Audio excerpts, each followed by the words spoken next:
Start करते हैं model paper 48। Channel को सब्सक्राइब कर लीजिए। कक्षा 7 के क्वेश्चन है ये। राष्ट्रीय वन नीति वर्ष 1952 संशोधित 1988 के अनुसार कुल भूभाग का वन क्षेत्र होना चाहिए। तो कुल भाग का वन क्षेत्र तो आपको पता है 33%। केंद्रीय शुष्क क्षेत्र अनुसंधान संस्थान काजरी एवं शुष्क वन अनुसंधान संस्थान आफरी किस जिले में स्थित है? तो काजरी और आफरी दोनों ही कहाँ स्थित है? जोधपुर में। राजस्थान राज्य के कुल क्षेत्रफल का लगभग कितना भाग वन क्षेत्र में आता है? तो वन क्षेत्र में कितना भाग आता है? 10वां या 10% बोल दो, है ना। वनों को 3 भागों में बांटा जाता है, उनमें शामिल है। तो वनों को 3 भागों में बांटा जा सकता है: आरक्षित वन, सुरक्षित वन, अवर्गीकृत वन।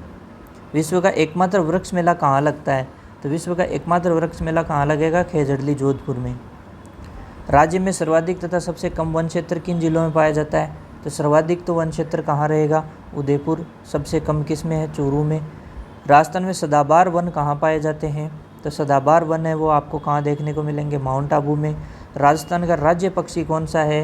तो राज्य पक्षी आपका कौन है? गोडावण है। ध्यान रखना, राज्य पक्षी पूछा है, राष्ट्रीय नहीं। राजस्थान का राज्य पशु वन्यजीव कौन सा है? तो इसमें आपका आंसर जाएगा चिंकारा। राजस्थान का राज्य वृक्ष कौन सा है? तो राजस्थान का जो राज्य वृक्ष है वो कौन है? खेजड़ी।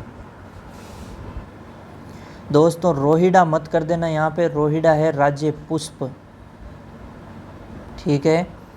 अगला क्वेश्चन है राजस्थान का राज्य पशु पालतू पशु की श्रेणी से पूछा है। तो पालतू पशु में आपका जाएगा ऊंट। ध्यान रखिए, वन्यजीव से पूछे तो चिंकारा, पालतू पशु से पूछे तो ऊंट। चलिए अगला, राजस्थान का कल्प वृक्ष कौन सा है? तो राजस्थान का कल्प वृक्ष हो जाएगा खेजड़ी। राजस्थान का राज्य पुष्प कौन सा है? तो दोस्तों राज्य पुष्प की बात करें तो रोहिड़ा जाएगा। सेवण घास किस जिले में पाई जाती है? तो सेवण घास के लिए तो जैसलमेर हो जाएगा। राजस्थान में राष्ट्रीय उद्यान है तो राष्ट्रीय उद्यान केवलादेव राष्ट्रीय उद्यान, रणथंभौर राष्ट्रीय उद्यान और मुकंदरा हिल्स राष्ट्रीय उद्यान। साइबेरियन क्रेन किस उद्यान में पाया जाता है? तो साइबेरियन क्रेन जो है दोस्तों वो आपके मिलेगा किस में? केवलादेव राष्ट्रीय उद्यान में। उड़न गिलहरी किस अभ्यारण्य में पाई जाती है? तो उड़न गिलहरी जो है आपके सीता माता वन्य जीव अभ्यारण्य में। गोडावण किस अभ्यारण्य में पाई जाती है? तो गोडावण की अगर बात करें तो ये राष्ट्रीय मरु उद्यान में। नाम में राष्ट्रीय आ रहा है लेकिन ध्यान रहे ये जो आपने पढ़े ना राष्ट्रीय उद्यान, वहाँ उनमें ये राष्ट्रीय उद्यानों में शामिल नहीं है, नाम में ही राष्ट्रीय है, ये गलती करवाता है, ध्यान रखना इसका। अगला क्वेश्चन देखिए, जस्ता शोधक संयंत्र कहाँ स्थापित किया गया है? तो जस्ता शोधक संयंत्र आपके देबारी उदयपुर में है। सीसा जस्ता शोधक संयंत्र कहाँ स्थापित किया गया है? तो इसकी बात करें तो चंदेरिया चित्तौड़गढ़ में। देश के सबसे बड़े सोलर पार्क की स्थापना कहाँ की गई है? देश के सबसे बड़े सोलर पार्क भाडला, जोधपुर में। लौह अयस्क मैंगनीज सीसा जस्ता चांदी तांबा आदि खनिज किस प्रकार के खनिज है? तो ये सभी खनिज कैसे हैं? धात्विक खनिज होते हैं। खनिजों की उपलब्धता एवं उत्पादन में राजस्थान का सर्वाधिक महत्वपूर्ण क्षेत्र है। तो सर्वाधिक महत्वपूर्ण क्षेत्र है अरावली पर्वतमाला क्षेत्र। कौन सा कोयला उत्तम किस्म का होता है? तो ये आपको पता होना चाहिए, एंथ्रेसाइट। राजस्थान में कौन सा कोयला पाया जाता है? तो राजस्थान में आपको देखने को मिलेगा लिग्नाइट। राजस्थान में लिग्नाइट कोयला कहाँ कहाँ पाया जाता है? तो लिग्नाइट कोयला है वो बरसिंहसर बीकानेर, मेड़ता रोड नागौर और कपूरडी बाड़मेर। राजस्थान का पहला सुपर थर्मल पावर स्टेशन स्थित है। तो ये आपके सूरतगढ़ श्रीगंगानगर। अगला है राजस्थान में लिग्नाइट ताप विद्युत संयंत्र स्थित है। तो ये है आपके गिरल बाड़मेर में। किस स्थान पर कोयले पर आधारित ताप विद्युत संयंत्र स्थित है? तो कोयले पर आधारित ताप विद्युत संयंत्र छबड़ा 12। किस बेसिन में खनिज तेल पाया जाता है? तो कौन से बेसिन में खनिज तेल पाया जाता है? Jaisalmer basin, Bikaner Nagaur basin, Barmer Sanchore basin, सभी बेसिनों में। घोटारू, कमलीताल, तनोट, मनिहारी टीबा, रामगढ़, राजेश्वरी, डाडेवाला आदि स्थानों से किस प्रकार के भंडार प्राप्त हुए हैं? तो दोस्तों इनसे प्राकृतिक गैस के भंडार प्राप्त हुए हैं। सादेवाला जैसलमेर, बागेवाला बीकानेर, ऐश्वर्या मंगला बाड़मेर। इनका संबंध किससे है? तो इनका संबंध है दोस्तों किससे? खनिज तेल से। राजस्थान में प्राकृतिक गैस आधारित विद्युत गृह है। तो प्राकृतिक गैस आधारित विद्युत गृह कौन से? रामगढ़, जैसलमेर, अंताबारा, धौलपुर, सभी, ठीक है। कृषि सिंचाई के भी कुछ क्वेश्चन देखते हैं। राजस्थान में सिंचाई के निम्नलिखित साधनों में से किसे सर्वाधिक सिंचाई की जाती है, तो सर्वाधिक नलकूपों से। वाटरमैन जल पुरुष के नाम से प्रसिद्ध है, तो जल पुरुष के नाम से आपके राजेंद्र सिंह जी। जल संरक्षण हेतु सिंचाई की उत्तम विधि है, तो सिंचाई की उत्तम विधि बूंद बूंद सिंचाई एवं फव्वारों से। राजस्थान का बाजरा, इसबगोल, सरसों, ग्वार, मोठ एवं जीरे के उत्पादन में देश में कौन सा स्थान है, तो देश में इन सभी चीज़ों में पहला स्थान रखता है राजस्थान।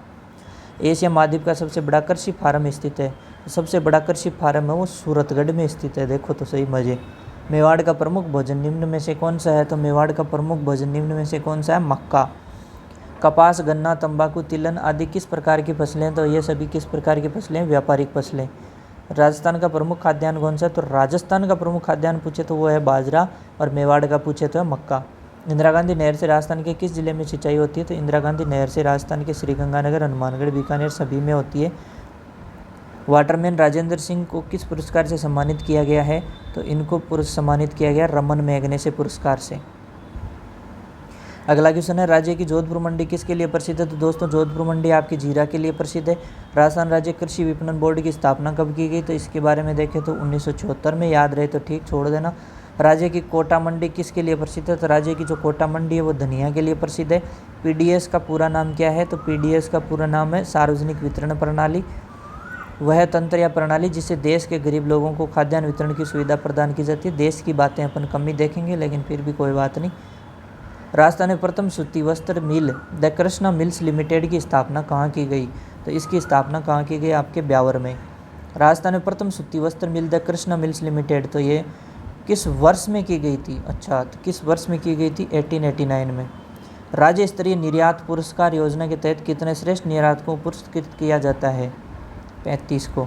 वस्त्र नगरी के नाम से कौन सा जिला जाना जाता है, तो वस्त्र नगरी के नाम से अगर अपन बात करें तो कौन सा जिला जाना जाता है, आपका भीलवाड़ा जाना जाता है। राज्य में दूसरा बड़ा कृषि आधारित उद्योग कौन सा है, तो ये आपके हो जाएगा चीनी।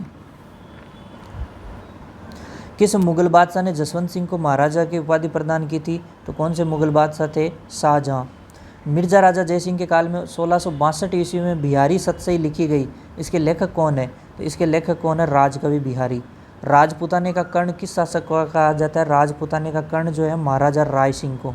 किस शासक का शासनकाल मारवाड़ का शौर्य युग कहा जाता है, तो मारवाड़ का शौर्य युग आपके मालदेव का।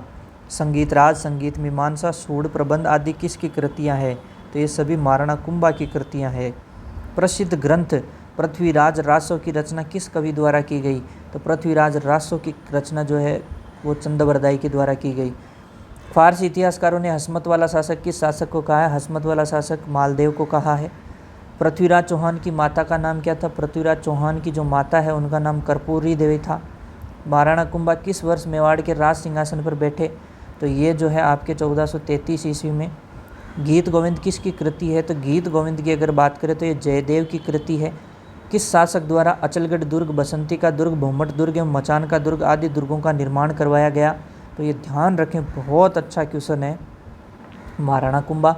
रणछोड़ भट्ट द्वारा किस भाषा में राज प्रशस्ति को 25 शिलाओं पर खुदवाया गया, तो इसको संस्कृत भाषा में। ठीक है दोस्तों, अब जो अगला क्वेश्चन आएगा वो है किस वर्ष मानगढ़ पहाड़ी पर आश्विन शुद्धि पूर्णिमा को, यानी ये देखो ये भी ध्यान रखना है, संप सभा का अधिवेशन हुआ जहाँ पर अंग्रेज सेना ने पहाड़ी को चारों तरफ से घेर कर गोलियाँ चलाई, तो 1913 में। बीकानेर प्रजामंडल की स्थापना किस वर्ष में हुई, तो 1936 में। बीकानेर प्रजामंडल की स्थापना है वो किसने की थी, वो मघाराम वेद ने। किस वर्ष रणछोड़ दास गट्टानी की अध्यक्षता में मारवाड़ लोक परिषद का गठन हुआ था, 1938 में हुआ था। एक ही आंदोलन को गति देने के लिए हजारों आदिवासी उदयपुर में एकत्रित होकर महाराणा को कितनी सूत्रीय मांग पत्र दिया, तो ये दिया था 21 सूत्रीय मांग पत्र। राजस्थान के किस किसान आंदोलन की चर्चा लंदन के हाउस ऑफ कॉमन्स में भी हुई थी, तो ये था आपका सीकर का किसान आंदोलन। कहाँ का किसान आंदोलन था, सीकर का किसान आंदोलन। प्रजामंडल के संबंध में किस महानायक ने कहा कि किसी स्थान पर जन आंदोलन तभी प्रारंभ हो सकता है जब वहाँ की जनता तैयार हो, है ना, तो पंडित जवाहरलाल नेहरू जी ने। अंजना देवी चौधरी, रमा देवी, नारायणी देवी वर्मा जैसी महिला नेत्रियों का संबंध किस किसान आंदोलन में योगदान देने के लिए रहा है, तो इन सभी का रहा है बिजोलिया किसान आंदोलन। 1857 ईस्वी में राव कृष्ण सिंह के समय बिजोलिया की जनता से कितने प्रकार की लागतें ली जाती थी, तो कितनी प्रकार की लागतें, 84 प्रकार की लागतें ली जाती थी। सुअरों से संबंधित राजस्थान में कौन सा किसान आंदोलन हुआ? तो सुअरों से संबंधित हुआ था अलवर किसान आंदोलन।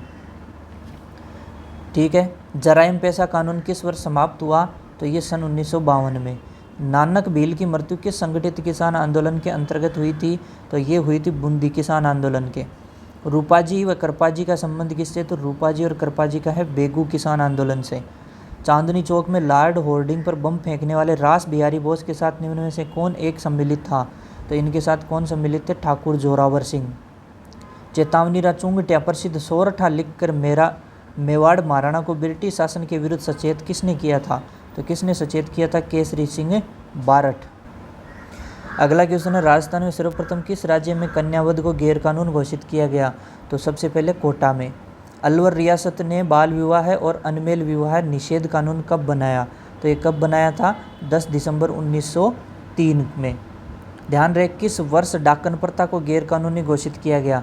तो डाकन प्रथा को गैरकानूनी 1853 ईस्वी में। ध्यान रखें भैया। ब्रिटिश काल में किसके प्रयासों से प्रेरित होकर सन 1829 में लॉर्ड विलियम बेंटिक ने सती प्रथा को गैरकानूनी घोषित किया? तो किसको किया? किसने? राजा राम मोहन राय। कोई नहीं। किस वर्ष अंग्रेजी भाषा राजकीय भाषा बनी? तो कब? 1835 ईस्वी में।